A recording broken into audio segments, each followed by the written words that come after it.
Shalom, perkenalkan nama saya Marto Dewin Winggi. Saya adalah salah satu mahasiswa Universitas Cendrawasih, Fakultas Ilmu Sosial dan Ilmu Politik, Program Studi Ilmu Pemerintahan.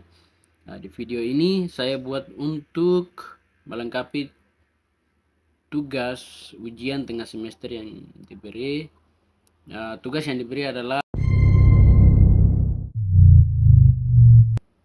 yang pertama, mengapa pemerintahan dikatakan sebagai sebuah sistem? Karena sistem itu dia terdiri atas komponen-komponen yang saling terhubung dan saling membutuhkan untuk mencapai suatu tujuan.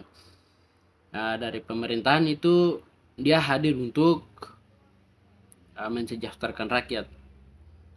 Dalam sistem pemerintahan itu ada 3, yaitu aturan main, lembaga, dan pelaku. Nah, aturan main, kenapa harus ada aturan main? Karena supaya dalam penyelenggaraan menuju suatu kesejahteraan itu tidak ada kesalahan dan tetap adil. Yang berikut adalah lembaga.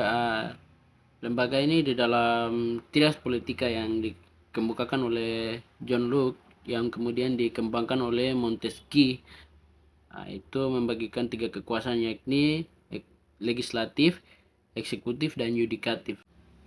Peran legislatif adalah membuat kebijakan atau undang-undang.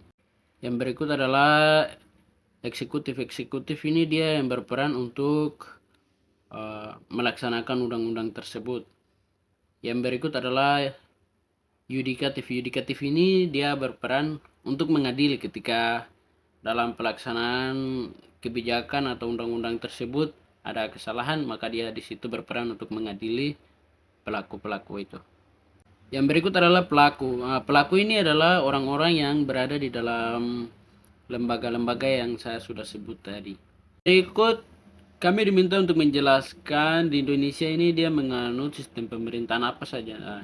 Di Indonesia ini dia menganut sistem pemerintahan presidensial, yaitu presiden sebagai kepala negara dan kepala pemerintahan, dan dibantu oleh seorang wakil presiden yang dipilih langsung oleh rakyat, dan juga dibantu oleh para menteri-menteri sebagai perpanjang tangan dari presiden, dan juga dibantu oleh badan legislatif, eksekutif, dan yudikatif.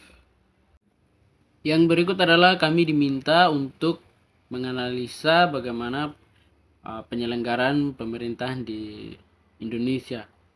Karena saya di Papua, maka itu saya akan bicara lebih spesifik ke daerah saya.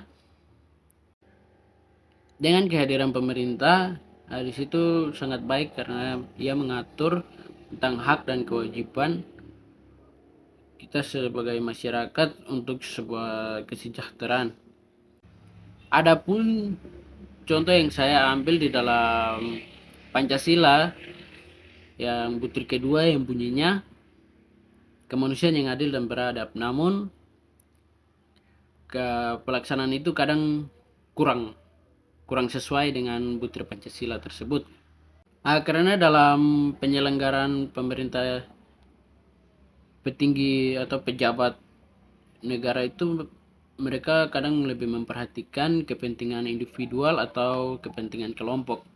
Maka itu mereka kadang tidak memperhatikan kewajiban mereka sebagai pemimpin di daerah. Oleh sebab itu, pembangunan di daerah itu kadang kurang seimbang atau kurang adil karena mereka lebih memperhatikan kepentingan kelompok mereka. Mungkin begitu saja penjelasan dari saya, kurang lebihnya mohon maaf. Tuhan Yesus memberkati.